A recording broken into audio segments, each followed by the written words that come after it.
Assalamualaikum warahmatullahi wabarakatuh. Selamat datang kembali di channel ini yang kali ini membahas tentang pelajaran pendidikan Pancasila dan Kewarganegaraan kelas 8 semester genap. Namun sebelum kita membahas materi selanjutnya, marilah kita berdoa semoga pembelajaran kita diberi kelancaran oleh Allah Subhanahu wa Ta'ala.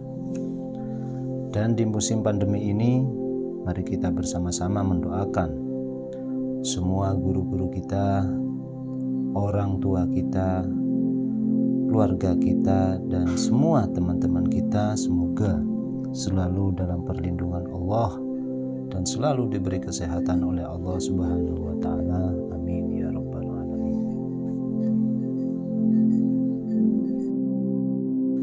Baik anak-anak, setelah kita mengetahui kondisi bangsa Indonesia sebelum tahun 1908 dan mengetahui tokoh-tokoh perjuangan sekaligus perintis kebangkitan nasional dalam perjuangan kemerdekaan Republik Indonesia, selanjutnya kita akan membahas tentang mewujudkan persatuan dan kebangsaan sebagai bangsa wujud nilai kebangkitan nasional.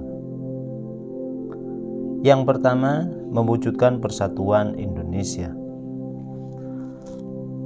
Persatuan dan kesatuan merupakan senjata yang paling ampuh bagi bangsa Indonesia, baik dalam rangka merebut, mempertahankan, maupun mengisi kemerdekaan.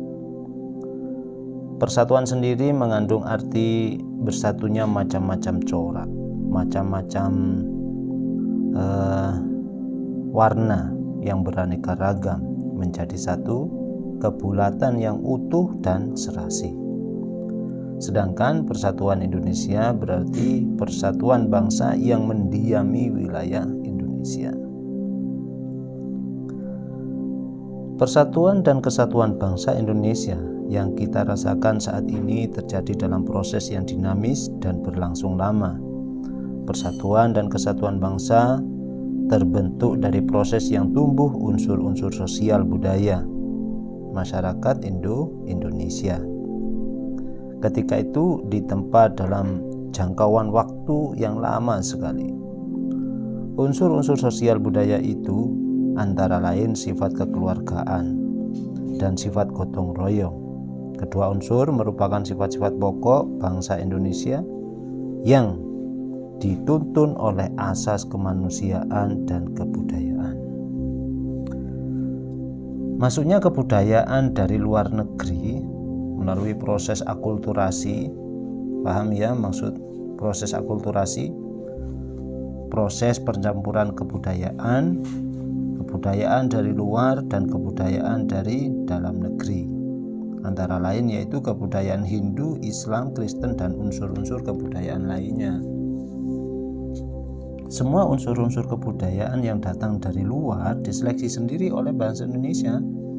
Kemudian sifat-sifat lain terlihat dalam setiap pengambilan keputusan yang menyangkut kehidupan bersama, senantiasa dilakukan dengan jalan musyawarah dan mufakat.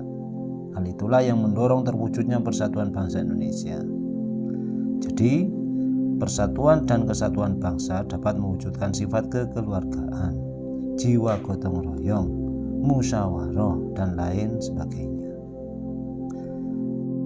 Selanjutnya, negara Indonesia yang diproklamasikan oleh para pendiri negara adalah negara kesatuan. Pasal 1 ayat 1 Undang-Undang Dasar Republik Indonesia tahun 1945 menyatakan negara Indonesia adalah negara kesatuan yang berbentuk republik.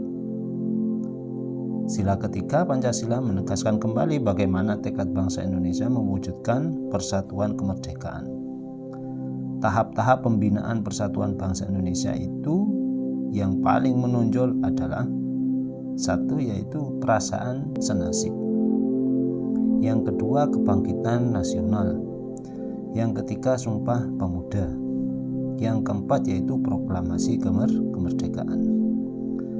Perhatikan anak-anak, Yang pertama, perasaan senasib.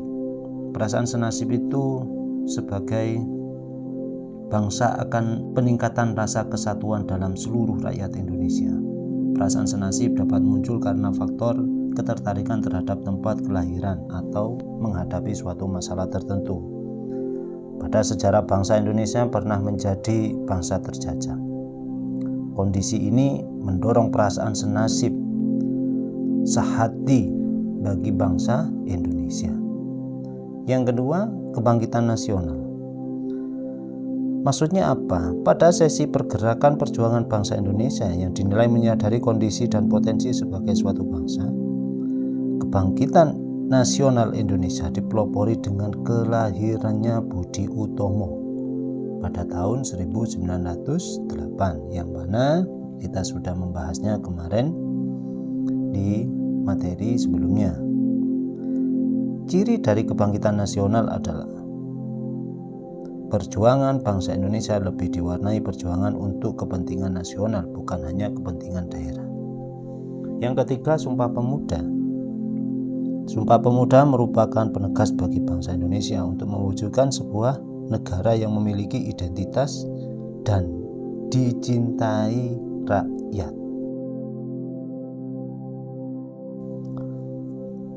Yang keempat, proklamasi kemerdekaan.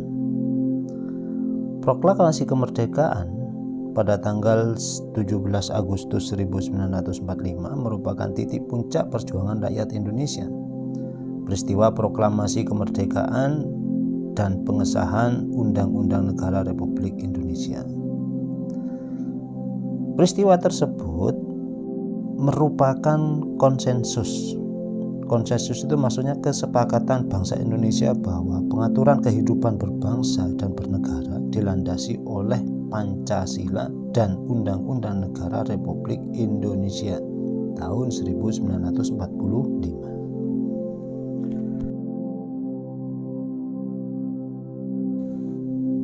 Pada kehidupan berbangsa dan bernegara, kita perlu mengangkat kembali nilai-nilai semangat perjuangan para pahlawan. Berikut beberapa contoh positif yang berkaitan dengan nilai-nilai kebangsaan. Yang pertama adalah nilai religius. Pada nilai ini, contoh nilai religius yang bisa kita terapkan sehari-hari. Yang pertama, menghormati antar umat beragama. Yang kedua, menjalankan perintah agama yang dianutnya. Yang ketiga, saling menghormati kebebasan memilih agama. Yang keempat, tidak memaksakan untuk mengikuti suatu agama. Yang B, nilai kemanusiaan. Yang pertama yaitu menjunjung tinggi nilai keadilan. Yang kedua, berani membela kebenaran. Yang ketiga, menjunjung tinggi rasa persamaan derajat. Yang keempat, tidak membeda-bedakan antar sesama. Selanjutnya, yang C, nilai produktivitas. Beberapa nilai produktivitas yang dapat dilakukan dalam kehidupan sehari-hari ada dua, yaitu sarana dan prasarana yang mampu mendorong masyarakat untuk kreatif dan produktif. Yang kedua, terciptanya undang-undang untuk meningkatkan kesejahteraan rakyat. Yang D, nilai keseimbangan. Nilai keseimbangan yang dapat dilakukan dalam kehidupan sehari-hari yaitu menjalankan hak dan kewajiban sebagai warga negara. Yang kedua, memenuhi kebutuhan rohani dan jasmani. Yang E, nilai demokrasi.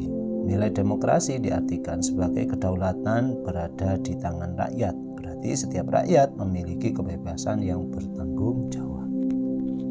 Selanjutnya, nilai kesamaan derajat. Sebagai warga negara yang memiliki hak, kewajiban serta kedudukan yang sama di depan hukum dan pemerintahan. Selanjutnya, nilai ketaatan hukum. Setiap warga negara harus mentaati peraturan dan hukum yang berlaku. Mentaati hukum dan peraturan yang berlaku dimulai dari mana? Dimulai dari kesadaran masing-masing individu.